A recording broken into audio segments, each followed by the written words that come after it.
In Warhammer 40k Darktide, your build needs to be able to do great boss damage, clear hordes of enemies, and deal with every type of enemy. But how exactly do you make the perfect build for you? This video is going to go through the fundamentals of build making and testing so that you have the tools to be able to make your own builds whenever new classes are released for the game or whenever a patch overhauls the balance of the existing classes in the game.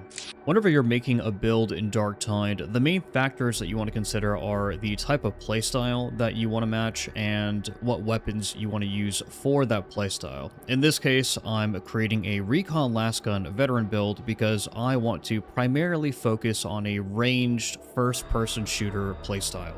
Whenever you're making a build, sometimes the weapons themselves will decide the talents that you're going to be taking based off of the blessings that you have on the weapons, and sometimes the talents are going to inform the blessings that you have on your weapons. With this build, my priority is to be able to use the Recon Last Gun as much as possible in a Havoc run, specifically a Havoc 40 run. And in order to do that, you need a lot of ammo efficiency because in Havoc 40, looting ammo is not really reliable, especially when you have multiple ranged builds in the party. For example, if you have like a gun lugger or another veteran in the party who's using something like a plasma gun, then ammo can be very competitive.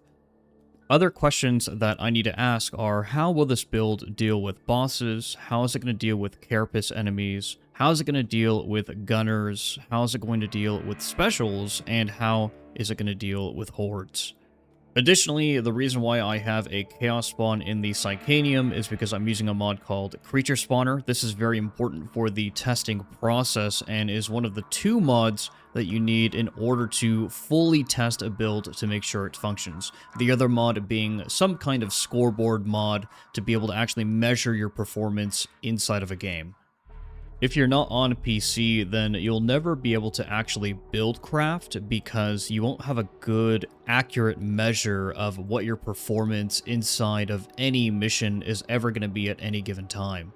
Let's hop right into a blank talent tree so that I can explain my thought process behind every single talent node that I take in the tree, with the goal being that I want to get to the Shock Trooper passive because it's going to allow critical hits with the last weapons to consume no ammo, giving me access to that ammo efficiency that I'm looking for.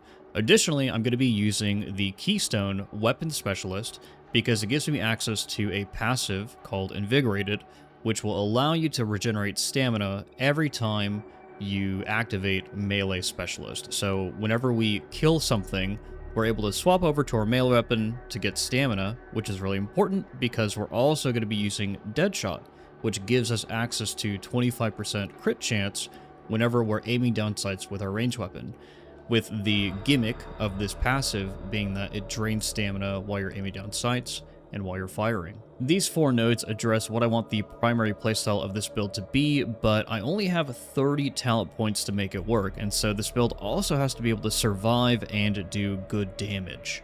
So without further ado, let's get into it. The first three choices we have are Exhilarating Takedown, Confirmed Kill, and Out for Blood. I like to take Confirmed Kill right away because it's a very powerful veteran passive that allows you to regenerate toughness whenever you kill elites or specialists, and what this talent does is it will actually stack. You can see in the bottom left, whenever I kill one of these elites, you get another copy of the passive, and so the more elites and specialists you kill, the more toughness you're just passively regenerating. In this case, Exhilarating Takedown may have actually been a competitive choice, but if I take Exhilarating Takedown instead of Confirmed Kill right away, then I can't get to the second node that I want, which is One Motion. Since I already know that I'm going to be swapping my weapon all the time in order to recover stamina to take advantage of these four nodes that this build is centered on, then I really want to have One Motion included in the build, regardless of what all of these other talents are. And so we're going to go with Confirmed Kill into One Motion. Next, the talent tree funnels you into Close Order Drill, which is not a bad passive at all, since it just increases our toughness damage reduction whenever there are more allies in our Coherence aura. And then we have our choice of Blitz. Now, all of the veteran blitzes are very good, But I know that because of our limited talent point selection, we are not going to be getting things like a Grenadier and a Grenade Tinkerer, which means that our crack grenades aren't going to really be able to do much in a Havoc environment other than deal with things like bulwarks or crowd control bosses, which we can already kind of do with shredder frag grenades. The other consideration we have is smoke grenades to be able to basically deal with surviving gunners or helping the team to survive against gunners, in addition to a lot of the other benefits that smoke grenades have. But one of the issues with this build is because you're going to be using your recon lasgun so much, you actually kind of have a little bit of a problem with getting surrounded at times. And frag grenades are kind of perfect for just getting you out of those situations. So we're going to go with frag grenades. It's a good base blitz to take whenever you consider that we're not really going to be taking anything to improve the blitz other than some of the more powerful veteran nodes such as Demolition Stockpile and Demolition Team. After we select our blitz, you have the choice of two different operative modifiers. These are usually pretty boring. They don't do anything pretty crazy, but they're extremely valuable, especially these toughness nodes. The general rule of thumb in Darktide build crafting is whenever you can take a toughness node like this, you definitely want to take it. It's a pretty competitive choice because toughness is so valuable in game.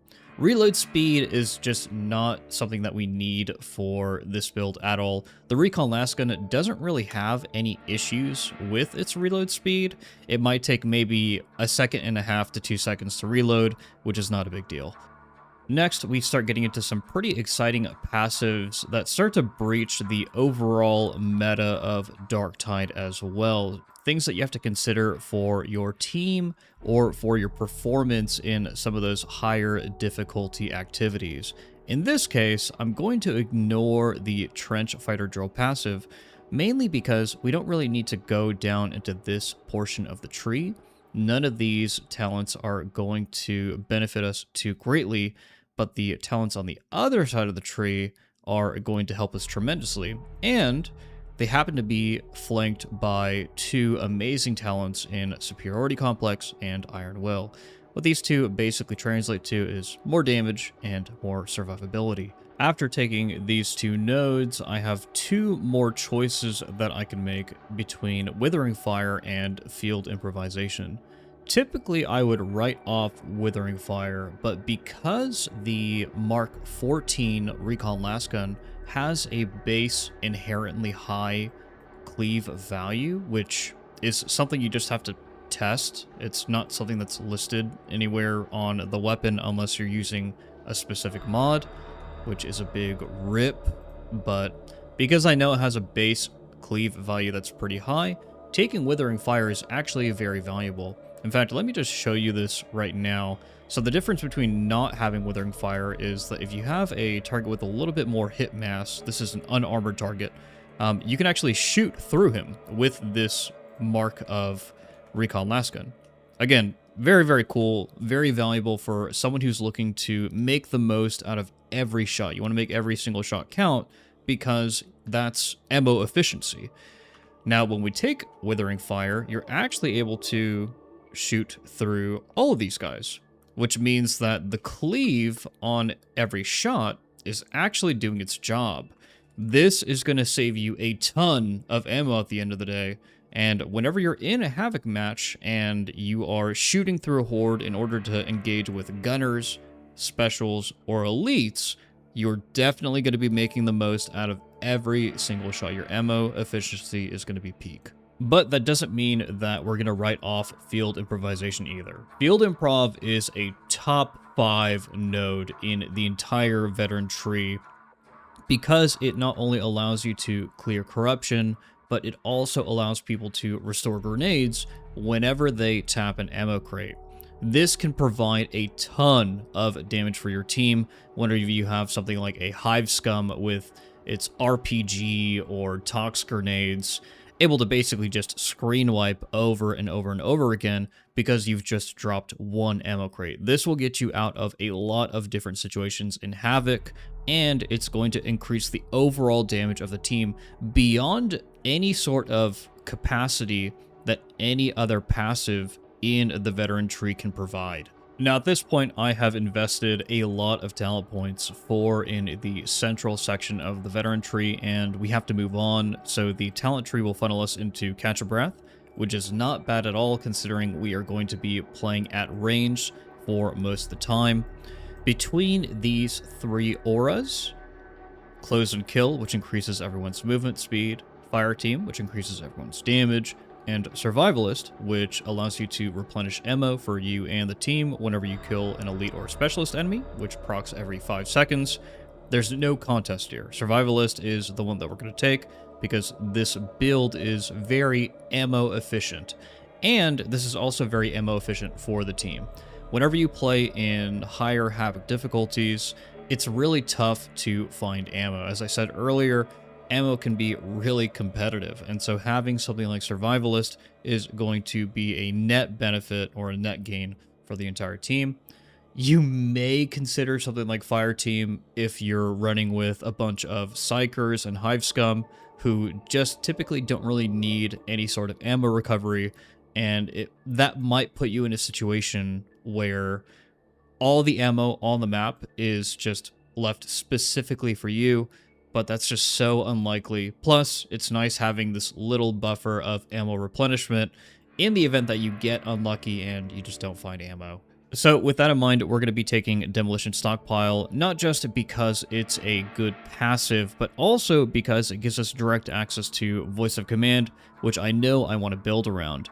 The combination of Voice of Command with Duty and Honor and the passive Iron Will allows you to get a ton of extra survivability that Executioner Stance and Infiltrate just don't provide. Not only is it survivability for yourself, but it's also survivability for any ally who gets caught in your coherency whenever you use the ability, because they also benefit from this extra 50 toughness, or gold toughness as we call it here in the community. There's also a case to be made for Executioner Stance as being the ability that you take, but if you're watching this guide, you're probably not the kind of person that can make this choice work for you. Next, we are going to get funneled into the Stamina Boost Operative Modifier, and because I know that we're going to be building into Weapon Specialist and Shock Trooper, we're going to go ahead and take the other operative modifiers to increase our melee damage and our range damage. At this point, we are starting to run really low on talent points, so we need to make some pretty tough decisions. Now, I know that I want to take Deadshot, fully loaded for the extra ammo, the Stamina Regeneration Operative Modifier, and then Shock Trooper, because this is how we build into Shock Trooper. This is the only path that you could take in order to get to this passive.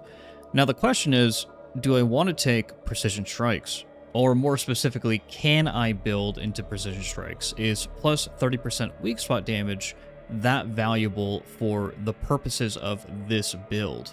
Now, I already know that I have to spend quite a few points in order to get to Weapon Specialist and Invigorated in order to make the synergy between Deadshot and Shock Trooper function.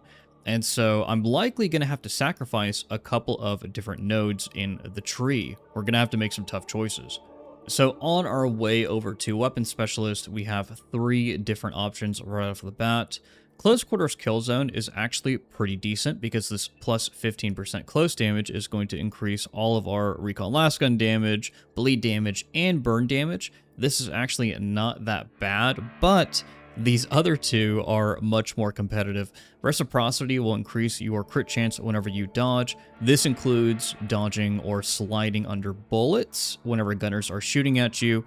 As we already know, more crit means more chances for Shock Trooper to proc, which gives us more ammo efficiency, but Duck and Dive does something very similar in that it allows us to continue to shoot and trade with gunners whenever we are dodging, sprinting, or sliding, and whenever we avoid a ranged attack, because it gives us 30% of our stamina back. Spoiler alert, because we have Invigorated, we don't actually need Duck and Dive because we're going to have plenty of stamina replenishment. And so Reciprocity becomes kind of the de facto winner of these 3 talents, mostly because this crit chance not only boosts our range damage, but it also gives us some very important melee utility with our knife. because I like to be a fast boy, get crits. Flesh Terror is amazing, being able to bleed enemies and kind of just set and forget. You hit an enemy, you crit, you know that enemy's going to die, most likely, 70% of the time. The talent tree then funnels us into Desperado, which gives us some melee crit chance and melee finesse, and we then have the choice between Agile Engagement, which will increase our range damage whenever we get a melee kill, and our melee damage every time we get a ranged kill. Now, we are doing a lot of weapon swapping with this build, but we're not necessarily weapon swapping in order to then attack with our melee weapon. So that's kind of irrelevant. We're doing the weapon swap specifically so that we can get that stamina back, and so Agile Engagement can be written off. Next, we have the Operative modifier plus 25 toughness, which is extremely valuable. This makes any veteran so much more tanky, but what you're weighing it against is effectively Skirmisher, which gives you 25% damage increase. What's just math on the fly, 6.25 times 4. Yeah, so 25% base damage increase whenever you are, sprinting and sliding, which you're going to be doing all the time, because if you're taking this, then you're going to want plus 25% damage all the time. This is much more valuable than something like Superiority Complex, because it just gives you 10% more base damage against not only just elites, but everything in the game. And so this is a really good passive. But if we take Skirmisher, that locks us out of our one way that we're going to be dealing with carapace enemies, which is Onslaught.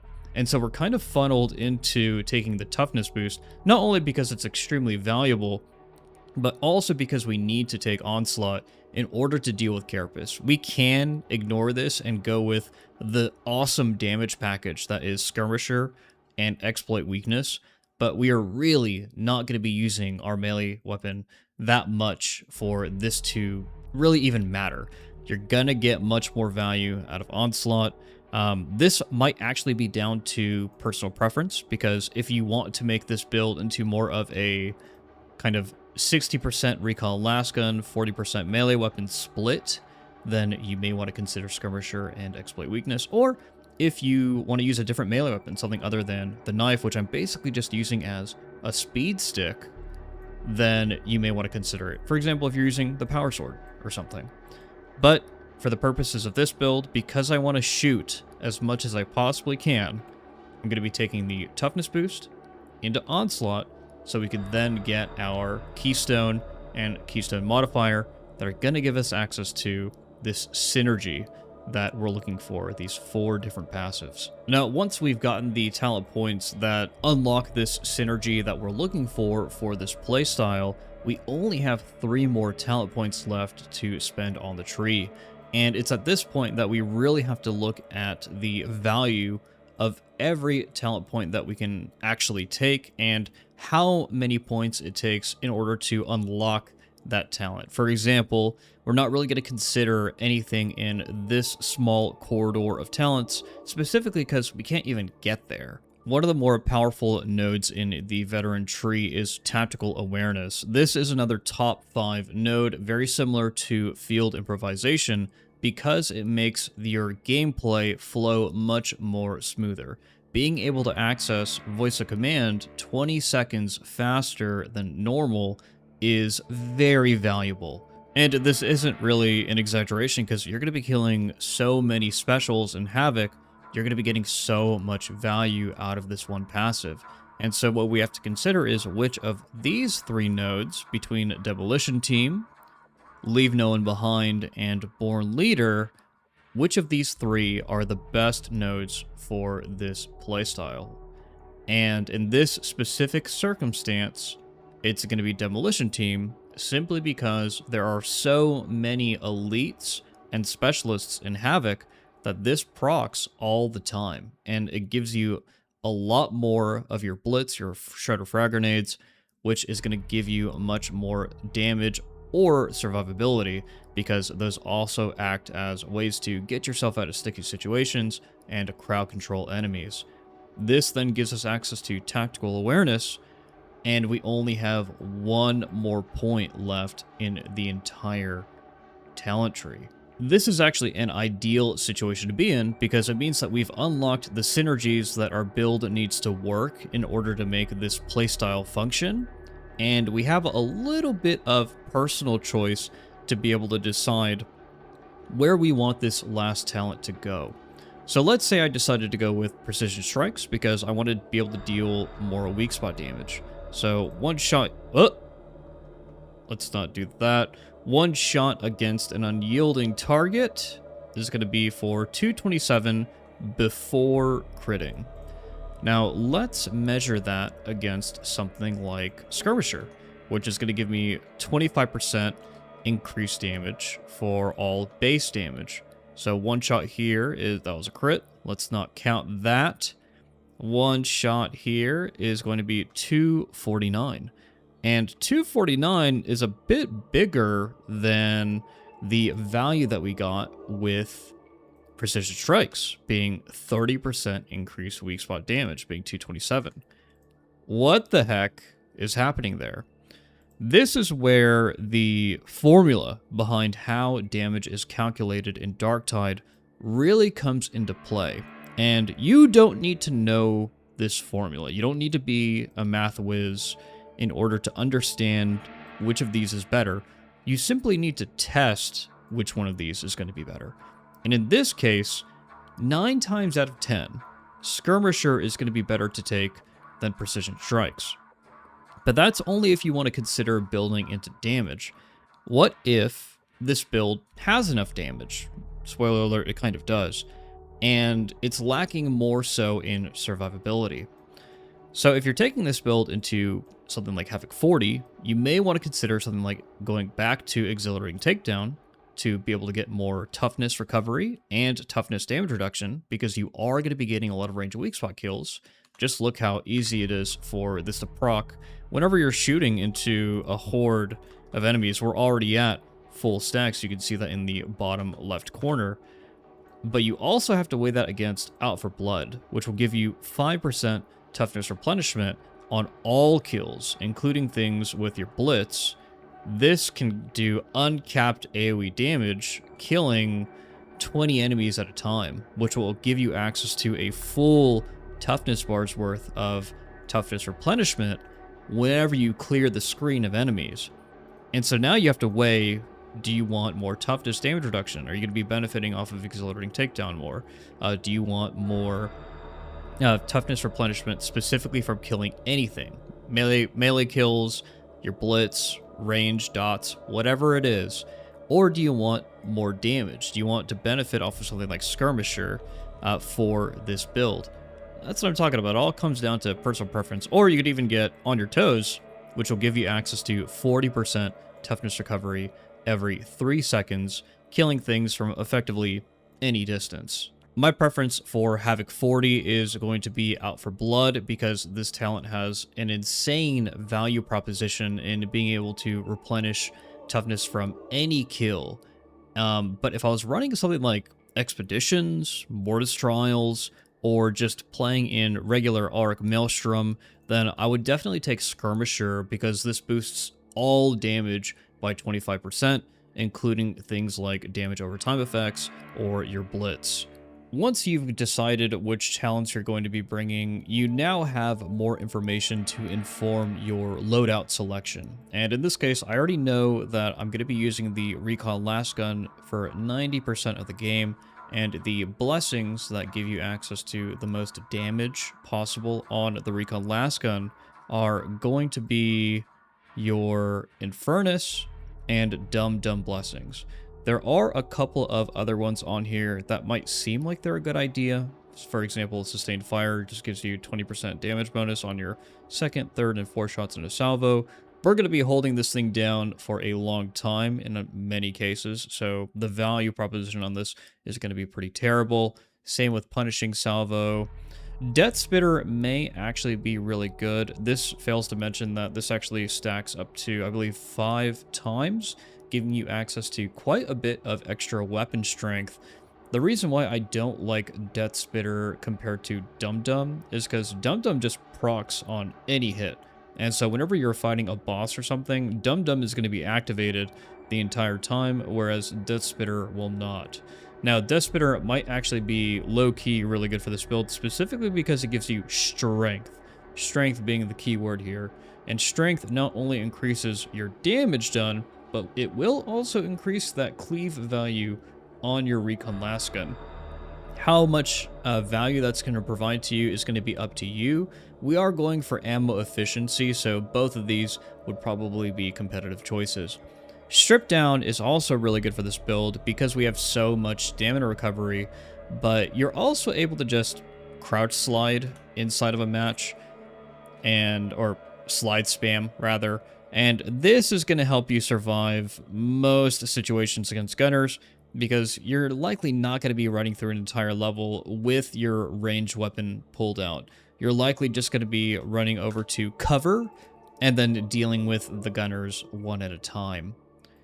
Going back to our list of blessings, the last ones that we have are Speed Load, which, as we discussed earlier in this video, the Recon Lasgun just does not really have any problems with reload speed. It reloads pretty quickly. And then Headhunter, which gives us access to more crit chance every time we get a weak spot hit. This is actually a very competitive choice because when you consider how Shock Trooper works and how our goal of this build is to be more ammo efficient, this is going to provide you that much more ammo efficiency, but we already have quite a bit of crit with Reciprocity and Dead Shot, plus the 5 to 10% base crit that veterans inherently have, and so you're already going to be critting about half the time. More crit is not necessary. I have already tested this build in Havoc 40 without picking up any ammo, and it was able to make it through an entire run without picking up a single ammo brick. I did hit an ammo crate, but hey, that's pretty phenomenal. But in my testing, I've found that whenever you're considering damage, the perks, Flak Armor enemies, and Unyielding Armor enemies with the Blessings, Dum Dum, and Infernus are gonna give you access to the most damage on the Recon Lasgun. Infernus itself is such a game changer when it comes to being able to load certain bosses or enemies up with dots, and effectively just let the dots take care of those enemies while you focus on doing something else. We're going to be looking at the Combat Blade with the same mindset, where we're really just trying to load things up with dots. We're not really focusing on the precision damage aspect of the Combat Blade, which, trust me, it has high precision damage. It's able to crit for pretty high values whenever you're hitting that weak spot, but we don't necessarily really care because we're going to be using the Recon Lasgun for 90% of our gameplay. And so our Combat Blade is mainly going to be a speed stick for us. It's not necessarily going to be used as a conventional weapon. We're mostly using it to push enemies, get some attacks off on Carapace armored enemies, which is why it's got the Carapace perk on there, and to block whenever we have to against unyielding enemies or bosses, which is why it's got the Unyielding Enemies perk on there as well, instead of something like Flak. In addition to this, we've got Flesh Tear in order to load things up with Bleed whenever we crit, and then we have Riposte so that we get more crit chance whenever we dodge. This also procs whenever you dodge bullets by sliding right under them. You can probably use any melee weapon that you want to use, but I just find the Combat Blade to be very effective because it allows me to quickly position myself into areas where I could really take advantage of the cleave that our Recon Lasgun brings to the table. It's just a really, really fast boy. The last thing that we want to consider for builds conventionally is curios. In some other builds, curios are the first thing that you want to consider. For example, with martyrdom builds, you need to decide how many wound curios you're going to be running, but thankfully we don't really have that problem here. So you do need 1+3 max stamina curio to make this build work because it leans on having more stamina in order to utilize that Shock Trooper and Dead Shot combo. So that's an auto include. And then the other two curios that we have are toughness curios, because the veteran has so much toughness. Having increased toughness percentage curios is going to allow you to have that much more, right? Next, I include damage resistance against gunners because you are going to be trading into gunners a lot. And so if you miss a slide whenever gunners are shooting a volley at you and you're caught outside of your iframes from the slide, having that damage resistance, that DR, is going to be very valuable. We have combat ability regeneration on every single curio because access to more voice of command is going to give you more crowd control and more survivability, more gold and toughness. And then I utilize stamina regeneration specifically because the combo that this build leans on, once again, Shock Trooper Dreadshot, very, very stamina consuming. And so having more stamina regeneration is always a good thing.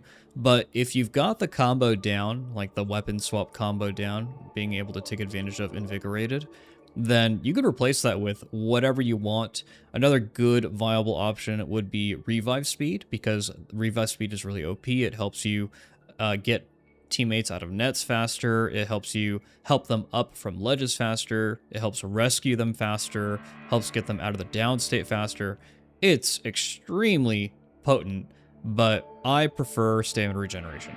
So once you have made your build, it's time to get into testing. And having access to the creature spawner mod and the scoreboard mod are going to be lifesavers so that you're able to spawn bosses in the Psychanium and so that you're able to measure your performance in a live game. Additionally, you want to answer those questions that we asked earlier. How do we deal with carapace enemies? How do we deal with gunners? And how do we deal with hordes? And as you can see, this is an amazing build for dealing with everything. You're effectively, I think your only weak spot is going to be carapace because you can't just one-shot carapace enemies. But very few builds in the game can bring that to the table.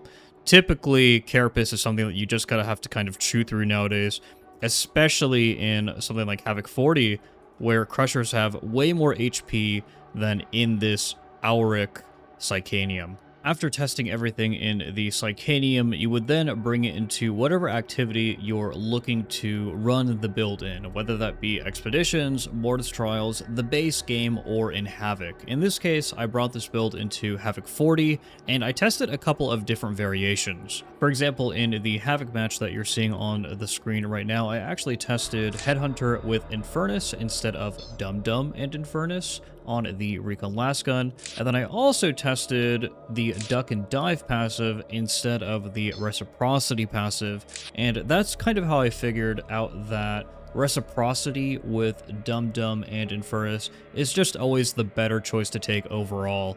Depending on your expectations for a build, your baseline is going to be different from mine, but my personal goal every time I do a Havoc 40 is to break 1,000,000 damage while also staying true to the playstyle that I'm trying to go for. And even with the less optimized variation of this build, I was able to do that, as you can see on the scoreboard, which means that this build test was a success. With all that being said, hopefully now you guys have the tools to be able to make your own builds and test them as well. If you'd like to see the entire Havoc 40 run of this Recon Lasgun build variation, then that's going to be uploaded on the channel, but I will have that set to members only, specifically because whenever you have a video uploaded that's just raw gameplay, it doesn't typically do well in the YouTube algorithm unless your name is ChocoB. And view numbers do affect things like sponsorships for me. Anyways, guys, this has been Jefficus, the Emperor Protects.